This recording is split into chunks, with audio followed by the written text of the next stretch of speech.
As a pastor in the valley of the Los Chios, with a new work starting on the Galapagos Islands, I wanted to build something. I wanted to build a sanctuary where the people could meet in a church on the Galapagos Islands.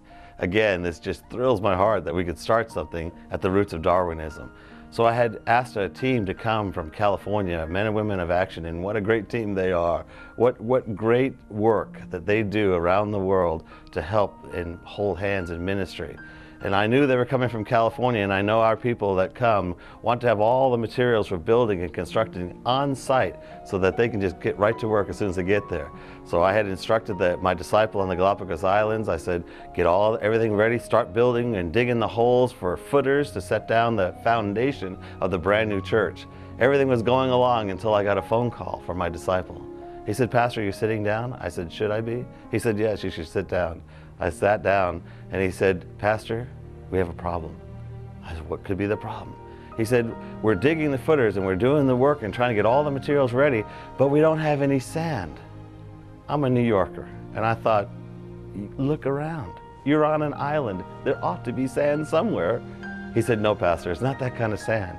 What we do here on the islands is that we take volcanic rock and we have two huge grinders that grind it into a powdered sand that's mixed with cement so that we can make the walls and the foundation and the footers of this building.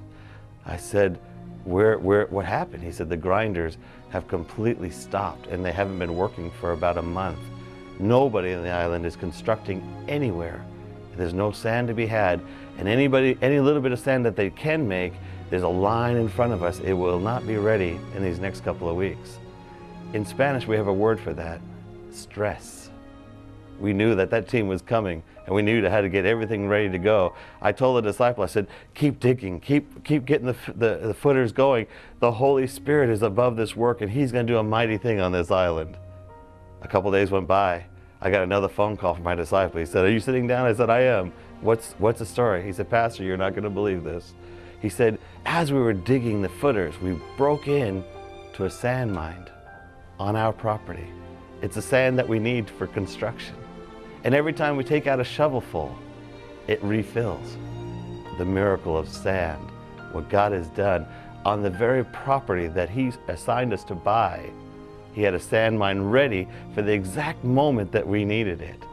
We took out enough sand in that sand mine to build all the footers, and it was ready to go for that team. It was like God Himself was saying, I'll put down the foundations of my church on the Galapagos Islands. Praise His holy name. It's easy to brag on God. Darwin, years before, walked around that island, that exact island, looking for a sign, a link between being animal and human. He couldn't find it.